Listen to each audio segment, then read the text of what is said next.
പഹൽഗാം ആക്രമണം ഓരോ ഭാരതീയന്റെയും ആത്മാവിന് നേരെയുണ്ടായ ആക്രമണമെന്ന് പ്രധാനമന്ത്രി നരേന്ദ്രമോദി. ഭീകരതയ്ക്കെതിരായ പോരാട്ടത്തിൽ ഇരട്ടത്താപ്പിന് സ്ഥാനമില്ല. ഭീകരവാദത്തിനെതിരെ ആഗോളതലത്തിൽ ശക്തമായ നടപടി സ്വീകരിക്കണമെന്നും മോദി പറഞ്ഞു. G7 സമ്മേളന വേദിയിലായിരുന്നു പ്രധാനമന്ത്രിയുടെ പരാമർശം. വിവരങ്ങളുമായി ഗൗതം അനന്തനാരായണനുണ്ട്. ഗൗതം, എന്തൊക്കെ കാര്യങ്ങളാണ് പ്രധാനമന്ത്രി ആഗോളതലത്തിൽ തന്നെ ചൂണ്ടിക്കാട്ടുന്നത്?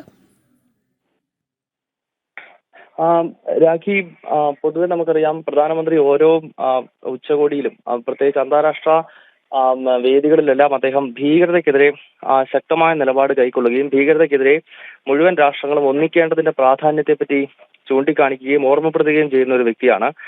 ഇപ്പോൾ G7 ഉച്ചകോടി നടക്കുന്നത് പഹൽഗാം ഭീകരാക്രമണത്തിന് ശേഷമുള്ളൊരു പശ്ചാത്തലത്തിലും അതുപോലെ തന്നെ ഇറാൻ ഇസ്രായേൽ യുദ്ധം കൊടുമ്പിരി കൊണ്ട് നിൽക്കുന്ന ഘട്ടത്തിലുമാണ്. അതിനാൽ ഭീകരതയ്ക്കെതിരെ ശക്തമായ നിലപാടെടുക്കണം എന്നാണ് പ്രധാനമന്ത്രി നരേന്ദ്രമോദി പറയുന്നത്.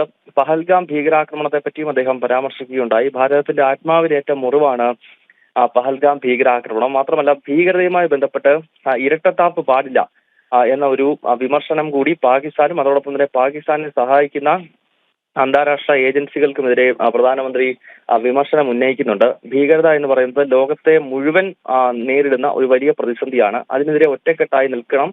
അതിലുപരി ഈ ഭീകരതയെ പ്രോത്സാഹിപ്പിക്കുന്ന സമീപനം ഒഴിവാക്കി അതിനോട് ഇരട്ടത്താപ്പ് കാണിക്കാതെ ശക്തമായ നിലപാടിലൂടെ പൂർണ്ണമായും അതിനെ അമർച്ച ചെയ്യാനാണ് ശ്രമിക്കേണ്ടത് എന്ന സന്ദേശമാണ് ഈ G7 ഉച്ചകോടിയിൽ നിന്നുകൊണ്ട് പ്രധാനമന്ത്രി ഇപ്പോൾ ലോകരാഷ്ട്രങ്ങൾക്ക് നൽകിയിരിക്കുന്നത്.